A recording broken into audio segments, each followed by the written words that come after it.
داوره ما مدعی مسلمانی مدعی شیعه و سنی با هم به فرموده مقام معظم رهبری شیعه انگلیسی هم داریم، اهل تسنن فلان هم داریم. یک تابلو 40 سال قبل اینجا گذاشتن، تابلو رو تعویض کردن، نه به اطعامنا ربطی داره، نه به جناب آقای شکوری ربطی داره، نه به کسی دیگه. مردم پول گذاشتن، از مال بیت المال بوده، مردم با خودشون کمک کردن، اومدن بدون اما اگر دستور دادن به آقا رضا که شما با این تابلو رو بکنید، اگر ما با هم برادریم تو جمهوری اسلامی تو یک از یک قانون استفاده میکنیم. تابلو عمر ابن خطاب اعتقاد من اهل تسننه. اگه کسی قبول نداره اعلام جرم کنه. آقا اعتقادت، دینت، مذهبت جرمه تا ما این بدونیم چی به چیه. اگر واقعا اینجوریه، اگر نیست یک تابلوی اصلا ما عزاداریم، انگار بچه من جوون مرده، مال منو بگیر، دنیای منو بگیر آقا. ولی این که میان یک تابلوی گذاشتن، مردم 20 میلیون تومان، 1000 تومان، 5000 تومان گذاشتن، این تابلو رو اومدن دستور دادن، جنابعالی رو خواستن، جنابعالی که نگذاشتین، مردم اون تابلو رو گذاشتن، مردم از جیب خودشون گذاشتن،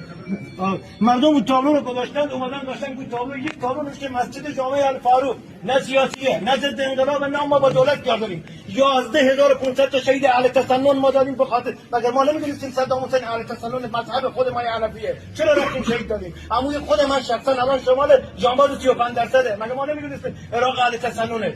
10% شیعه داره، 90% اهل تسننه. چرا رفتیم کنار برادران شیعه شهید دادیم؟ 11000